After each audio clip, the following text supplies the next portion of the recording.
সমাজ গঠনে আমরা বদ্ধপরিকর। আমরা চাই যে এই বাংলাদেশ ৭১-এর যে মহান মুক্তিযুদ্ধের মাধ্যমে যে স্বাধীনতা আমরা পেয়েছিলাম, সেই স্বাধীনতার স্বাদ আমরা যাতে এই আগামী দিনের রাজনৈতিক দলগুলোর মাধ্যমে যাতে সেই গ্রহণ করতে পারি, এর জন্য আমরা চাই একটা সুষ্ঠু সুন্দর নিরপেক্ষ নির্বাচনের মাধ্যমে জনগণের রায়ের প্রতিফলন হোক এবং জনগণই সিদ্ধান্ত নেক কোন দল রাষ্ট্রীয় ক্ষমতায় যাবে এবং তারা তাদের ভাগ্য প্রত্যাশা পূরণ করবে। আসসালামু আলাইকুম। ওয়ালাইকুম আসসালাম। ভাইয়ের বয়স কত? 44। আগামী নির্বাচনে কোন দল ক্ষমতায় গেলে দেশের জন্য মঙ্গল হবে?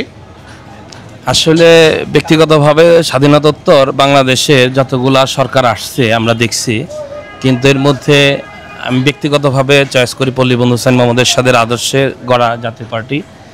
তার যে দীর্ঘ 9 বছর শাসনামল ছিল, সেটা বর্তমান বিগত যে সরকারগুলো ছিল বিগত দিনে তারা কেউ কিন্তু তার উন্নয়নের সীমা অতিক্রম করতে পারে নাই, এটা আমাদের দৃষ্টিতে। বিশেষ করে তখন সন্ত্রাস কম ছিল, চাঁদাবাজি কম ছিল, দেশের রাস্তাঘাট এবং বিভিন্ন ক্ষেত্রে ব্যাপক উন্নয়ন হয়েছে। আর সর্বোপরি এই দুর্নীতিতে কিন্তু বাংলাদেশ ততটা তখনই ছিল না। এখন বর্তমান যে গণতন্ত্র উত্তরণের একটা যে পরবর্তী এখন যে পরিস্থিতি, একটা গণ অভ্যুত্থানের পরবর্তী পরিস্থিতিতে মানুষের একটাই চাওয়া, দেশের শান্তি শৃঙ্খলা ফিরে আসুক, মানুষের দ্রব্যমূল্য তাদের ক্রয় সীমার মধ্যে থাকুক, তারা নির্বিঘ্নে তারা যাতে ব্যবসা বাণিজ্য করে যেতে পারে। এর জন্য যে চাঁদাবাজি বন্ধ করতে হবে, মোট কথা হচ্ছে এটা, এবং সন্ত্রাস বন্ধ করতে হবে। গণতান্ত্রিক মত প্রকাশের জন্য যে পরিবেশ, সেটা অবশ্যই নিশ্চিত করতে হবে বর্তমান সরকারকে। তা না হলে গণতন্ত্র বিকাশে যে উত্তরণ নব এই অভ্যুত্থানের মাধ্যমে মানুষের যে প্রত্যাশা, জনগণের যে প্রত্যাশা, সেটা ব্যাহত হবে যদি এটা নিশ্চিত করতে না পারি। তো সেক্ষেত্রে আমি মনে করি আগামী দিনে যদি সুষ্ঠু সুন্দর নিরপেক্ষ নির্বাচন হয়, তবে অবশ্যই জাতীয় পার্টি একটা ভালো অবস্থানে চলে আসবে। এবং সেক্ষেত্রে আমার মনে হয় মানুষ আগের চেয়ে অনেক সচেতন, কারণ বিগত দিনে যারাই ক্ষমতা ছিল, কারা এই দুর্নীতিতে চ্যাম্পিয়ন হয়েছে, কারা স্বৈরতন্ত্র কায়েম করেছে, কারা ধর্মভিত্তিক রাজনীতি করেন, এটা কিন্তু সবাই জানে। এখন নিরপেক্ষভাবে সত্যিকার অর্থে গণতন্ত্রের পথে আমরা মনে করি যে পল্লীবন্ধু হুসাইন মোহাম্মদের আদর্শে বর্তমান জাতীয় পার্টির চেয়ারম্যান জি এম কাদের এবং তার নেতৃত্বে যেভাবে দল গোছানো হচ্ছে, দালাল মুক্ত জাতীয় পার্টি আগামী দিনে একটা ভালো অবস্থান এবং বাংলাদেশের মানুষের জন্য একটা ভালো কি বলবো যে আগামীর উত্তরণে একটা উন্নয়নের দিকে বাংলাদেশকে এগিয়ে নিতে পারবে। তো এটাই আমার কথা, যে আমি মনে করি ধুরানবগঞ্জে বিশেষ করে এখানে কিন্তু একসময় জাতীয় পার্টির যখন শাসনামল ছিল, এখানে সাংসদ ছিল। পরবর্তী সময়েও আমাদের এখানে 14 নির্বাচনে কিন্তু জাতীয় পার্টির প্রার্থী হিসেবে অ্যাডভোকেট সালমা ইসলাম কিন্তু এখানে বিজয়ী হয়েছিলেন, তৎকালীন এই আওয়ামী লীগের হেভিট প্রার্থীকে পরাজিত করে। তো আমি মনে করি ধর্মনবগঞ্জে জাতীয় পার্টি কিন্তু এখানে একটা ভালো কর্মী সমর্থক যথেষ্ট আছে।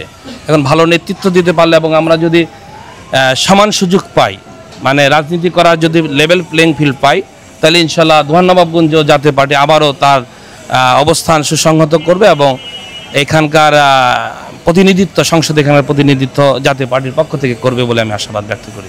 বর্তমানে দেশে কি শান্তি আছে?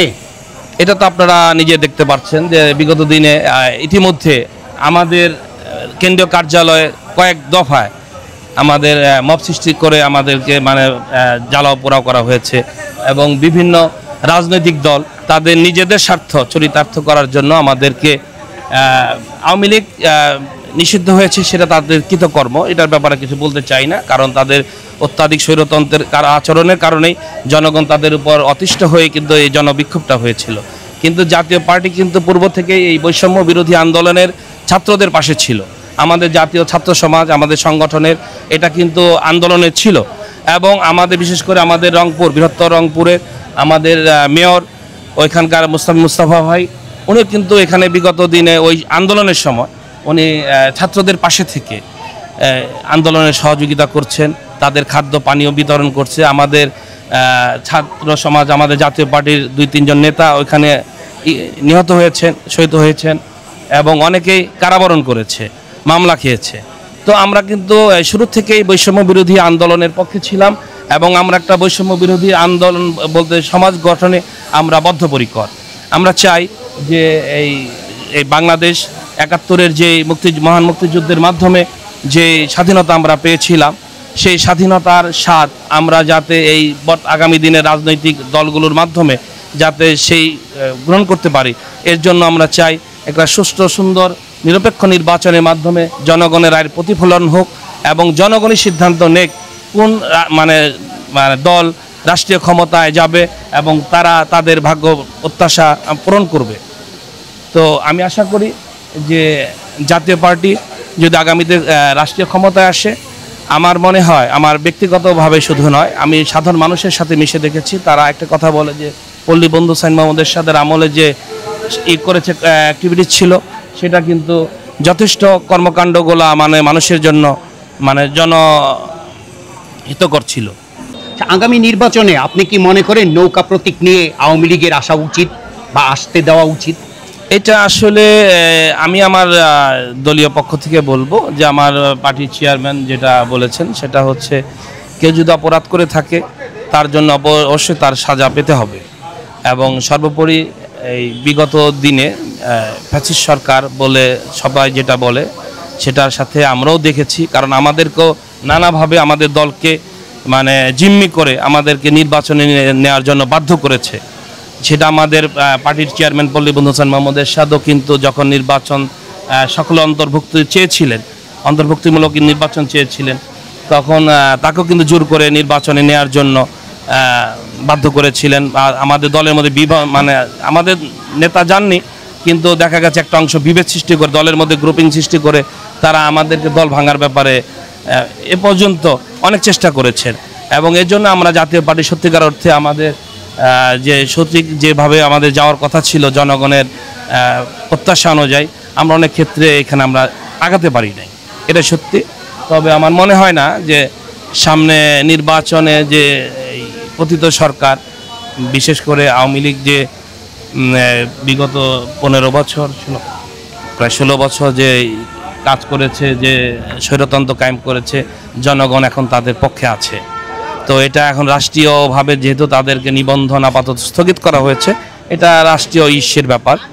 এই বিচার প্রক্রিয়াটা দ্রুত হলে যদি তারা রিফাইং আসতে পারে, এটা আমি মনে করি জনগণ এটা করবে, কি বলে এটা, জনগণ যদি তাদেরকে মেনে নেয় সেটা করবে। তবে একটা কথা হলো, একটু বৃহত্তর দল মানে জোর জবরদস্তি করে তো কারণ দলকে আর করা যাবে না, তাদের কর্মী সমর্থক অবশ্যই আছে সারা বাংলাদেশে। তবে এখন তাদের রাজনৈতিক কর্মকাণ্ড নিষিদ্ধ আছে। তবে অন্তর্ভুক্তিমূলক নির্বাচনে আমরা চাই ব্যক্তিগতভাবে বলতে শুধু নয় যে সকলের অংশগ্রহণে একটা নির্বাচন হোক। তবে গণহত্যার দায়ে যদি কোনো দল অভিযুক্ত থেকে থাকে তবে অবশ্যই তার বিচার আমরা দাবি করি।